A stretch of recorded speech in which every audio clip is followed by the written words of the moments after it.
ముందుగా ప్రియమైన విద్యార్థులకు మరియు వారి తల్లిదండ్రులకు నమస్కారం. నా పేరు K Venkanna junior college chairman. నేను ఈ రోజు 10th క్లాస్ విద్యార్థులను దృష్టిలో పెట్టుకొని మాట్లాడడం జరుగుతుంది. అది ఏమిటనగా, మనందరికీ తెలుసు, గత 2 సంవత్సరాలుగా కరోనా కారణంగా విద్యార్థులు ఎటువంటి పరీక్షలు రాయకుండానే పై తరగతులు పంపడం జరుగుతుంది. ఫలితంగా ఐఐటి జేఈఈ మరియు నీట్ లాంటి జాతీయ స్థాయి పరీక్షలను సాధించడం కష్టతరం అవుతుంది. దీనిని అధిగమించడానికి మరియు 10వ తరగతి పరీక్షలో అత్యధిక మార్కులు సాధించడానికి నేను మీ ముందుకు K Venkanna junior college platform ద్వారా అనుభవజ్ఞులైన అధ్యాపకులచే ఉచిత వీడియో క్లాసులు, హ్యాండ్ రిటన్ నోట్స్ మరియు గత ప్రశ్నపత్రాల సమాధానాల విశ్లేషణ ఇవ్వబడును. కాబట్టి నేను విద్యార్థులకు చెప్పదలుచుకున్నది ఏంటంటే, ఈ ఉచిత వీడియో క్లాసులను మరియు హ్యాండ్ రిటన్ నోట్స్లను క్లాస్ రూమ్ లో కూర్చొని చదువుకున్నంత సీరియస్ చదువుకోవాలను. ఇంకొకటి ఏమిటనగా, ఈ యొక్క క్లాసులు విన్న వెంటనే అర్థం చేసుకొని ప్రాక్టీస్ చేయవలను. ప్రాక్టీస్ చేయడం అంటే కేవలం చదవడం కాదు, పేపర్ మీద రాయవలను. అలాగైతే గుర్తుండిపోతుంది. దీంతో పాటు మీ యొక్క నాలెడ్జ్ ని పరీక్షించుకున్న కొరకు త్వరలో ప్రీ ఫైనల్ పరీక్షలు కూడా నిర్వహించబడు. ఈ యొక్క అవకాశాన్ని సద్వినియోగం చేసుకోవాలని 10th చదివే విద్యార్థులకు విజ్ఞప్తి చేస్తున్నాను. Now let's understand the whole points of the lesson. We have studied all the important points from the board exam point of view. Now let's revise all the lesson in 2 to 3 minutes, so that once you listen this revision, obviously you should know how should you plan for your lesson. Okay, now what is the lesson we are talking about? We are talking about the Indian rivers and the water resources, right? Now when we are talking about the Indian rivers and the water resources, what did we said here? Indian drainage system is divided into Himalayan rivers and peninsular rivers. What is Indian drainage system, students? Indian drainage system is nothing but complete flow of Indian rivers. Complete flow of Indian rivers is called as Indian drainage system, and Indian drainage system is divided into Himalayan rivers as well as the peninsular rivers. When we are talking about this Himalayan rivers are the perennial rivers. What do you mean by perennial rivers? The rivers which flow throughout the year and that does not drain and they are not dependent on the monsoon are called as the perennial rivers. Very true. And now what are those Himalayan rivers? We have Indus system, Ganga system as well as Brahmaputra system.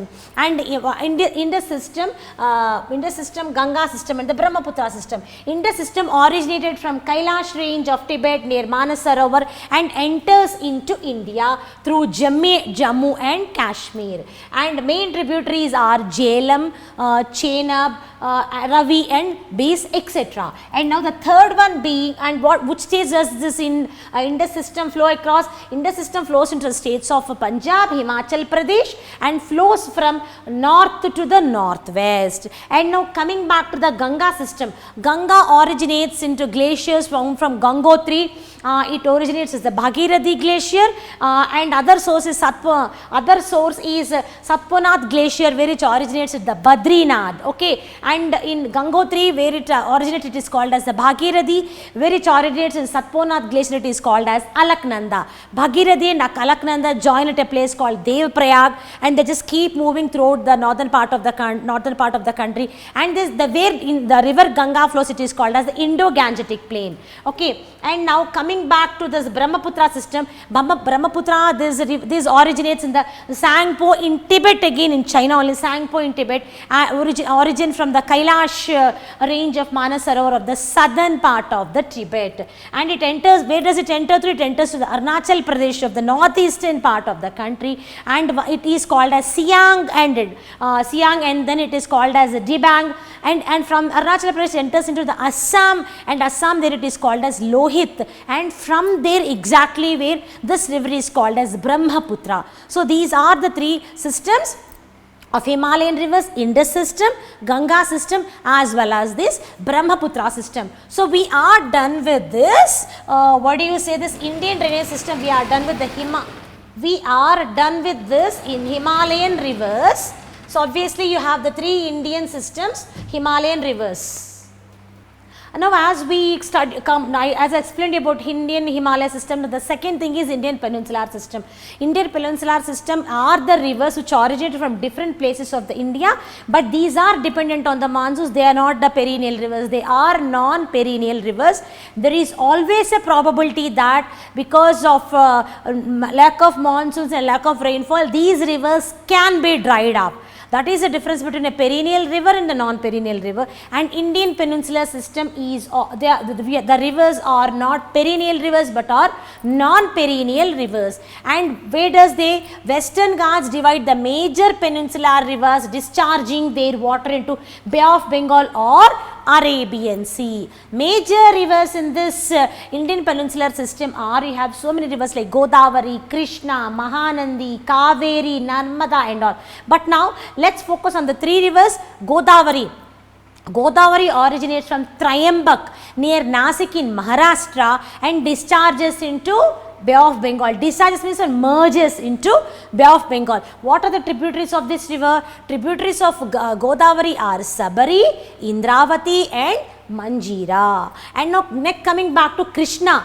Krishna river originates at Mahabaleshwar of Maharashtra. And what are the tributaries of this river? Tributaries are Musi, Ghataprabha. And where does Krishna river flow through? Krishna river flows through Maharashtra, Telangana, Chhattisgarh as well as Andhra Pradesh. Okay, now coming back to the Kaveri river. Kaveri is called, Kaveri originates from Brahmagiri and it flows through Karnataka and Tamil Nadu. Okay, and now we understood the Indian peninsular system, Godavari, Krishna. When you are talking about Indian peninsular system, if the question is being asked, what are things you will have to write? Where does it origin?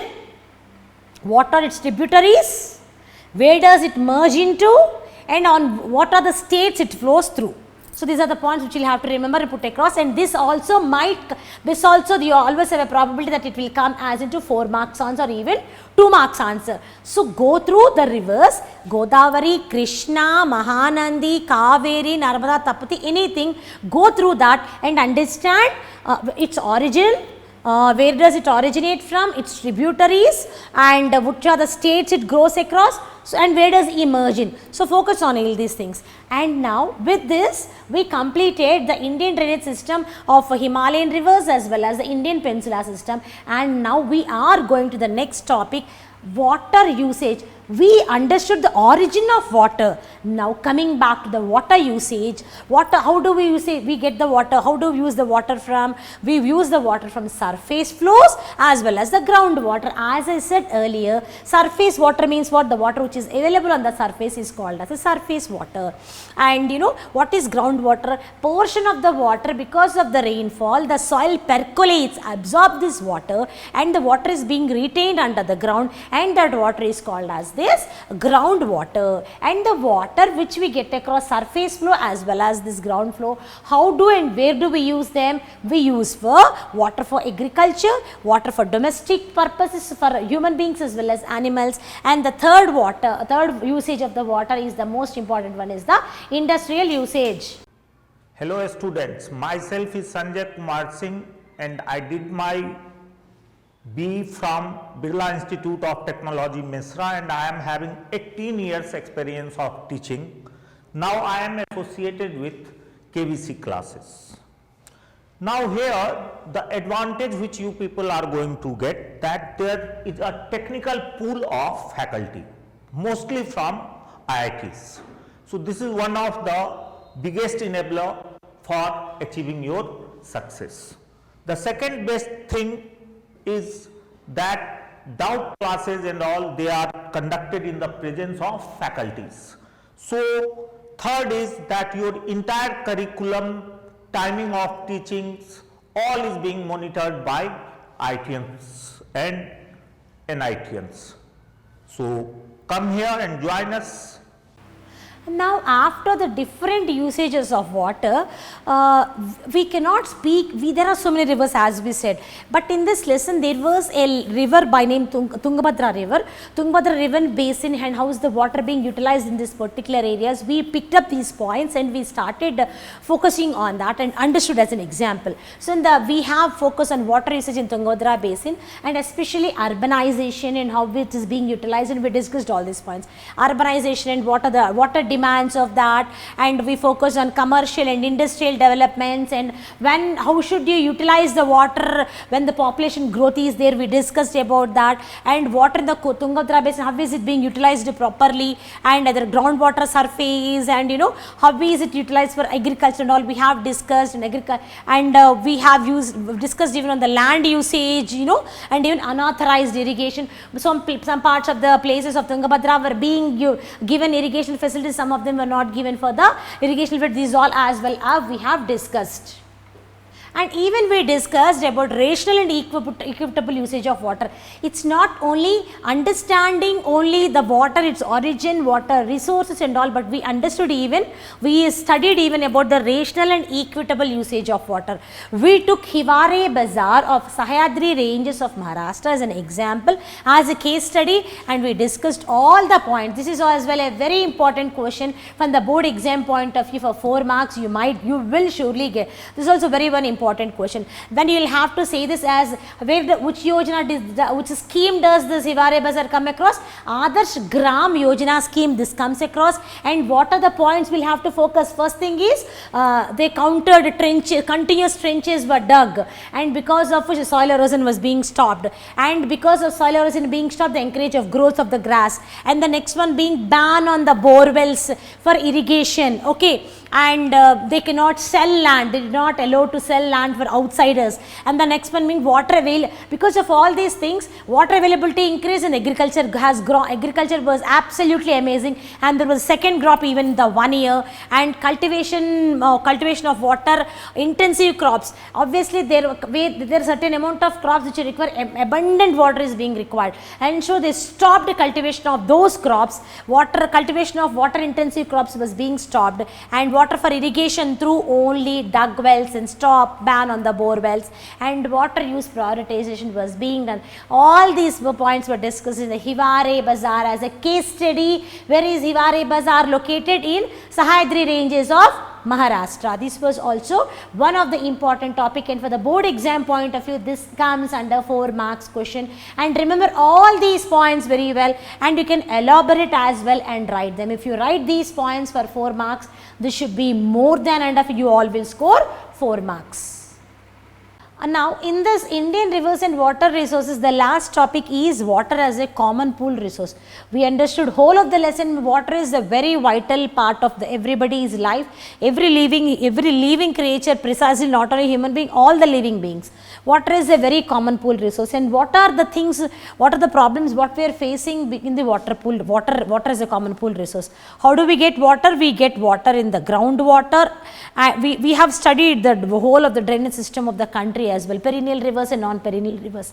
But water as a common pool resource, we will have to understand there are certain constraints what we are facing right now, and how can we encounter these problems. And the loss about groundwater, the water which stores in the ground, the majority of the country utilizes this groundwater, but unfortunately the loss, how every person should utilize the groundwater is not clearly mentioned. A person buys a piece of land, and obviously the groundwater in that land is abundantly, he starts utilizing that abundantly. And obviously when he drills bore pumps and all so many things vigorously, the water in the other parts of the place will go down, and all the water will come floating to this place.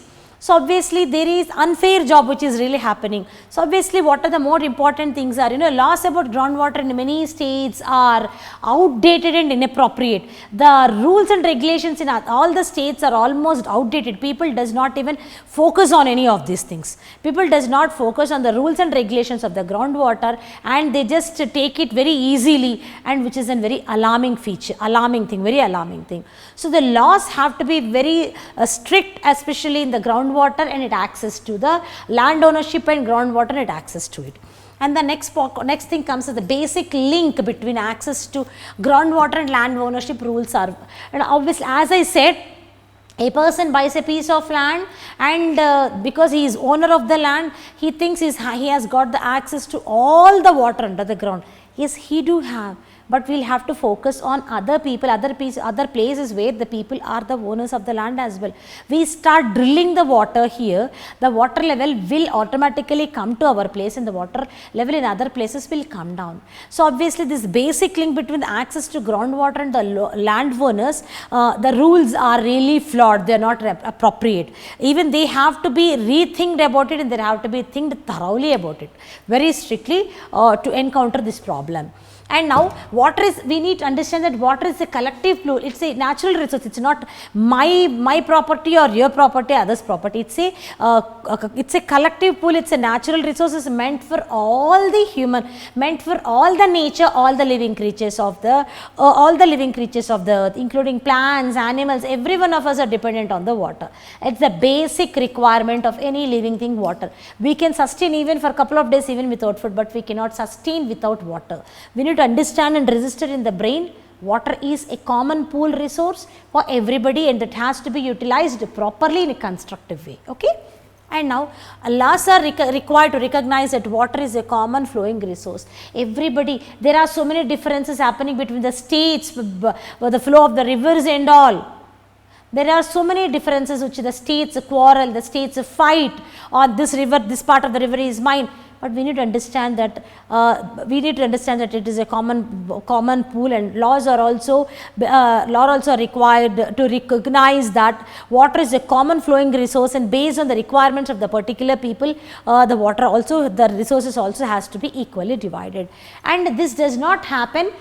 It happens by collective action. What is the collective action? The collective action at the local levels, at our level, at local levels, at the central government level, state level, every one of us will have to put it a joint effort to retain our water as a resource. And if the water is not available to us, believe me, no one of us cannot be able to sustain the lives.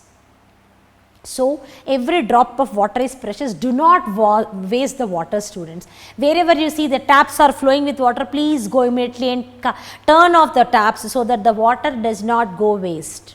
Water is very precious natural resource to us. We need, if you want this water resources to be given to the future generations, as this generation people, you will have to be very careful utilizing the water. Don't waste water unnecessarily. Okay, and now after this, what I will tell is some of the important topics which you will have to focus when in this lesson. As my every video I tell this, these are not only the important topics which you will have to focus on. You will have to focus on, my sincere suggestion to every one of the student is go through the textbook thoroughly once. You have still ample of time for your examinations. Exams are probably in May, that is what the government is still yet to decide. So, once you still have ample of time, take at least 2 days to read a text, at least 1 hour for one page. Understand and underline the important points in the lesson. Believe me, that is the best way you can do the drilling. But as a skeletal structure, important topics to be focused in this lesson are major river systems of India, farming practices of Hiware Bazar, how did they do the practice of how did they make Hiware Bazar of Sahyadri mountains as an very ideal village. You will have to go through, read about the total case study of Hiware Bazar. And water resources in Tungabhadra basin, and what are the challenges that everybody faces. That is a very important topic to be covered. And groundwater level is decreasing, and what are the preventive measures you suggest as a citizen of the country. The questions which will get in the board examinations are all will force you to think. Understand, this is CCE, continuous comprehensive evaluation system. You will have to understand the concepts and pump in your values. So, these are the important topics for this lesson, Indian rivers and water resources. Thank you.